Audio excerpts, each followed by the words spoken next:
사랑하는 청소년 사역부 여러분 반갑습니다. 오늘 말씀은 요한복음 11장 25절에서 26절까지 말씀입니다. 한번 같이 읽어보도록 하겠습니다. 예수께서 이르시되 나는 부활이요 생명이니 나를 믿는 자는 죽어도 살겠고 무릇 살아서 나를 믿는 자는 영원히 죽지 아니하리니 이것을 네가 믿느냐. 아멘. 여러분, 예수님이 누구이십니까?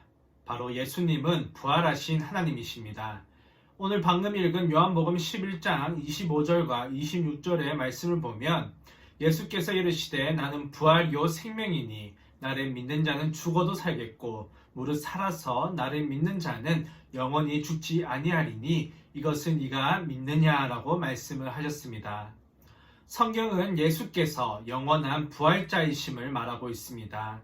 예수님께서 우리의 죄값을 치르기 위해 십자가에서 돌아가셨지만 그것은 끝이 아니었습니다. 돌아가신 지 4일째 되던 날 예수님은 무덤에서 다시 살아나심으로 영원한 부활자가 되셨습니다. 예수님이 영원한 부활자라는 것이 왜 중요하겠습니까? 첫 번째로 예수님께서 영원한 부활자가 되셨기에 우리에게 영원한 구원, 영원한 생명이 주어진 것입니다. 예수님께서 십자가에서 우리의 죄값을 치르고 돌아가셨다고 할지라도 그것에서 끝이 났다면, 십자가에서 돌아가시고 부활하시지 않으셨다면 예수님의 구원은 이 땅에만 한정된 구원일 수밖에 없습니다. 부활하시지 않으셨다면 우리의 죄의 문제는 해결되었지만 죽음의 문제는 해결될 수가 없습니다. 예수님이 부활하셨기 때문에 우리는 죄에서 구원을 받은 것뿐만 아니라 우리가 죽은 후에 우리도 부활한다는 것을 알 수가 있는 것입니다. 요한복음 3장 16절에서는 이렇게 말씀하십니다. 하나님이 세상을 이처럼 사랑하사 독생자를 주셨으니 이는 그를 믿는 자마다 멸망하지 않고 영생을 얻게 하려 하심이라. 아멘. 하나님께서 예수님을 이 땅에 보내신 이유는 우리들에게 영생을 얻게 하기 위해서였습니다. 우리들에게 영원한 생명, 영원한 구원을 주시기 위함입니다. 우리는 그것을 예수님의 부활을 통해서 확신할 수가 있는 것입니다. 예수님이 영원한 부활자라는 것이 왜 우리에게 중요합니까? 두 번째 이유는 예수님께서 영원한 부활자가 되셨기에 그분의 말씀은 지금도 살아있고 앞으로도 능력이 있는 것입니다. 사람이 죽으면 그와 동시에 그 사람의 말은 살아있을 때보다는 영향력이 없어집니다. 만약 예수님께서 부활하지 못하셨다면 2000년 전에 지구 반대편에서 죽어버린 인간의 말을 21세기에 사는 우리가 믿어야 할 이유는 없습니다.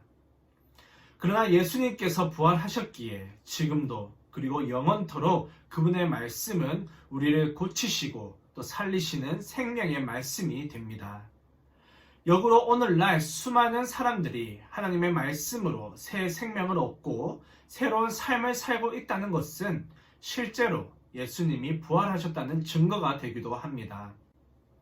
그분의 말씀과 그분의 손길에 의해 오늘도 우리들이 새롭게 빚어져 가고 있다는 것은 예수님의 부활의 확실한 증거이기도 합니다. 또 다른 증거는 예수님의 무덤이 없다는 것입니다. 모든 종교는 예외 없이 창시자의 무덤을 왕의 무덤처럼 거창하게 꾸미고 가꿉니다. 그래야만 그 종교의 권위가 더해진다고 믿기 때문입니다. 그러나 무덤이라는 것은 죽음의 증거일 뿐입니다. 공자나 석가모니, 마호메트 등 다 무덤을 가지고 있습니다. 하지만 예수님께서는 무덤이 없습니다. 예수님께서 다른 종교의 창시자들처럼 부활하지 못하셨다면 오늘날 이스라엘 어디에는 예수님의 무덤이 있었을 것입니다. 무덤이 없는 예수 그리스도, 그것은 부활의 증거라고 할 수 있습니다. 하지만 이 두 가지 증거로는 부족합니다. 나의 삶이 변화되는 것과 무덤이 없다는 것만으로는 예수님의 부활의 증거로는 부족합니다. 불교의 가르침 안에서도 자신의 삶이 변화될 수가 있는 것이고 또 예수님의 제자들이 예수님의 시신을 숨겨놓고 예수님의 부활을 거짓으로 꾸며 낼 수도 있다고 주장할 수 있기 때문입니다. 예수님의 부활의 마지막 증거는 예수님의 부활의 증거가 지금도 깨어지지 않았다는 것입니다. 예수님이 부활하셨다는 사실이 거짓으로 드러나지 않았다는 것입니다. 우리는 가끔 뉴스를 보면 비리 사건들을 자주 접하게 됩니다. 좋은 대학을 나오고 똑똑한 사람들, 유능한 엘리트들이 비리 사건으로 검찰에 소환되어서 조사를 받는 장면들이 뉴스에 간혹 나옵니다. 잘못을 저지른 사람들은 이미 검찰에 소환받기 전에 서로의 죄가 드러나지 않도록 입을 맞추곤 합니다.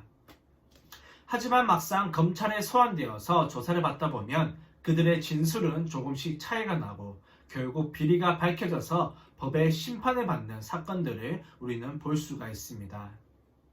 이렇게 있지도 않은 사건을 있는 것처럼 꾸미는 것은 쉽지가 않습니다. 그것도 다른 사람들에게 거짓이 아닌 것처럼 꾸미는 것은 더더욱 어렵습니다. 예수님의 제자들은 엘리트들도 아닙니다. 무식한 어부들이었습니다. 이 무식한 어부들이 서로 입을 맞추어서 예수님의 부활을 그랬다면 그 거짓말은 이스라엘을 넘어오기도 전에 들통이 났을 것입니다.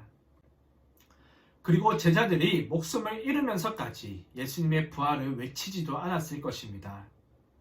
무식하기 짝이 없는 갈릴리의 어부들이 전한 예수님의 부활, 이 부활의 증언이 2000년이 지난 오늘까지 무너지지 않고 살아 역사한다는 것은 그것이 인간에 의해서 꾸며진 거짓이 아니라 그 누구도 허물 수 없는 진실이기 때문에 그렇습니다. 여러분, 예수님은 우리의 구원자이시면서 우리에게 영원한 생명을 주신 부활자이십니다. 이러한 예수님을 믿고 예수님과 더 깊은 교제를 하는 저와 여러분이 되기를 주님의 이름으로 축원합니다. 기도하겠습니다. 사랑의 하나님, 오늘도 하나님께 이렇게 영상으로 예배를 드리게 하심에 감사드립니다. 예수님이 부활자이심에 대해서 말씀을 나누었습니다. 이 사실을 단순히 이성적으로 깨닫는 것이 아니라 우리들 마음속에 진심으로 깨닫게 하여 주시고 이 사실을 믿지 않는 친구들에게 전할 수 있는 우리가 되도록 은혜 내려 주시옵소서. 예수님의 이름으로 기도드립니다. 아멘.